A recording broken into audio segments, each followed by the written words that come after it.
કે ભાજપની સરકાર વારંવાર શા માટે ચૈતરભાઈ ઉપર ખોટા કેસો કરીને જેલમાં પૂરે છે? કારણ કે ભાજપની સરકારના પેટમાં તેલ રેડાય છે, એમને ખટકે છે કે એક નાનો એવો આદિવાસી સમાજનો યુવાન ધારાસભ્ય કેવી રીતે બની ગયો.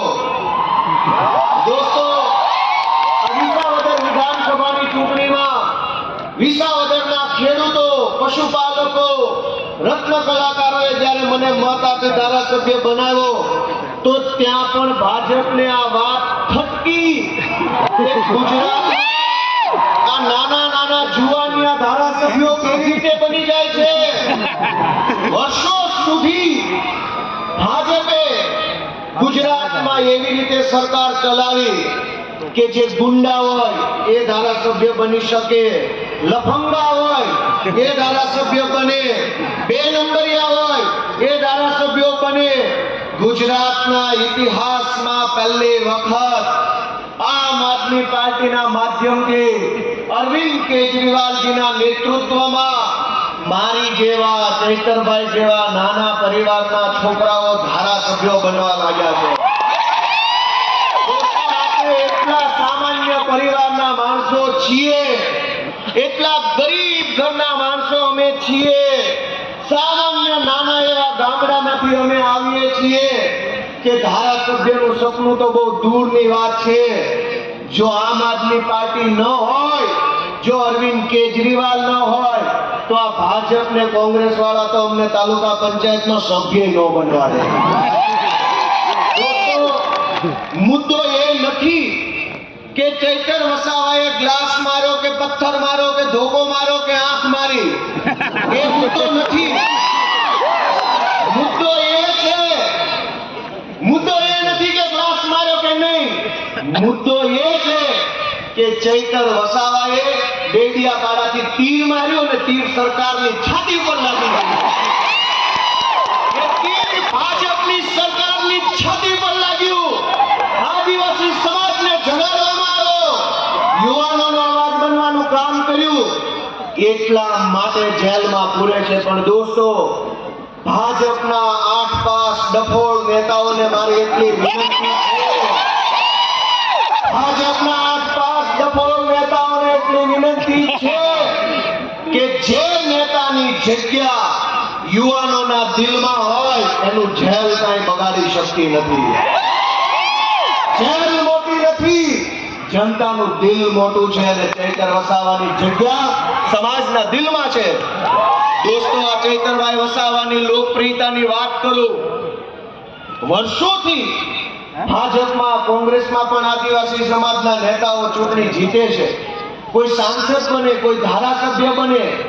અહીંના આપણા કાકા સાંસદ સભ્ય છે, પણ ભાજપની કઈ વાત ખટકે છે. ધ્યાનથી સાંભળજો કે વિસાવદરની ચૂંટણીમાં ઉમેદવાર હતો તો ગામરેથી એવા ફોન આવતા હતા કે ચૈતરભાઈ ક્યારે આવે છે સભા કરવા અમારા ગામમાં.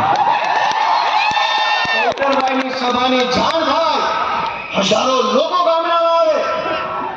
આટલા વર્ષો સુધી એવું હતું કે ભાજપની ટિકિટ પર સાંસદ તો બની જતા હતા પણ આખા વિસ્તારમાં કોઈ બોલાવતું નહોતું. આ ચૈતરભાઈ વસાવા આદિવાસી સમાજના પહેલા એવા નેતા છે જેની ઇજ્જત, જેનું સન્માન, જેની લોકપ્રિયતા માત્ર આદિવાસી સમાજમાં નહીં, ગુજરાતના એક જિલ્લામાં એક સમાજમાં છે દોસ્તો. અને એ વાત ભાજપને ખટકે છે કે એક ડેડિયાપાડાના ધારાસભ્યની લોકપ્રિયતા સૌરાષ્ટ્રમાં, ડેડિયાપાડાના ધારાસભ્યની લોકપ્રિયતા ભુજમાં, કચ્છમાં, ડેડિયાપાડાના ધારાસભ્યની લોકપ્રિયતા ઉત્તર ગુજરાતમાં. આ વાતથી ભાજપને ઊંઘ નથી આવતી. હું તમને વિનંતી કરવા માટે આવ્યો છું. આપણે ત્યાં એક કહેવત છે કે ન રહેગા બાંસ ન બજેગી બાંસુરી. એટલે કે આ ઘટનાની શરૂઆત ક્યાંથી થઈ? તાલુકા પંચાયતની એક મીટિંગથી આ ઘટનાની શરૂઆત થઈ. કંઈક એવું કરો ને કે આવતી તાલુકા પંચાયતમાં ભાજપનો એકે ચૂંટાય જ નહીં, એટલે પૂરો થાય.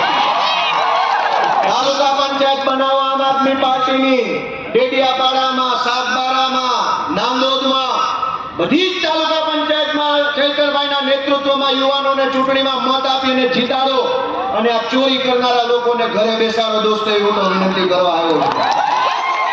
ચૈતરભાઈ વસાવાએ દોસ્તો એક નેતા જે હોય બહુ ગંભીર વાત છે કે કોઈ પણ માણસ નેતા બને તો એ બે કામ કરી શકે.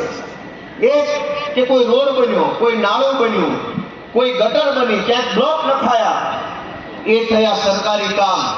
પણ એના કરતા મોટું કામ એ છે કે નેતા પોતાના સમાજને હિંમત આપે, બળ આપે, આત્મવિશ્વાસ આપે અને સમાજને બેઠો કરે લડવા માટે.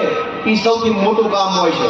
ચૈતરભાઈ વસાવાએ આદિવાસી સમાજને હિંમત આપવાનું કામ કર્યું, આદિવાસી સમાજના યુવાનોને બળ આપવાનું કામ કર્યું.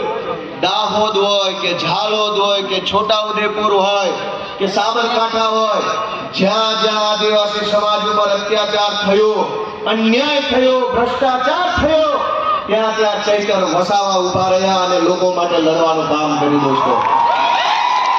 દોસ્તો ભાજપને એ વાત ખટકે છે કે આ ચૈતર વસાવા બધે કેમ પહોંચી જાય છે. આ વિસ્તારોમાં વર્ષો સુધી નકલી કચેરીઓ ખોલી આદિવાસી સમાજના વિકાસ માટે જે પૈસા સરકારમાંથી આવતા હતા એ ભાજપ વાળા ખાઈ ગયા.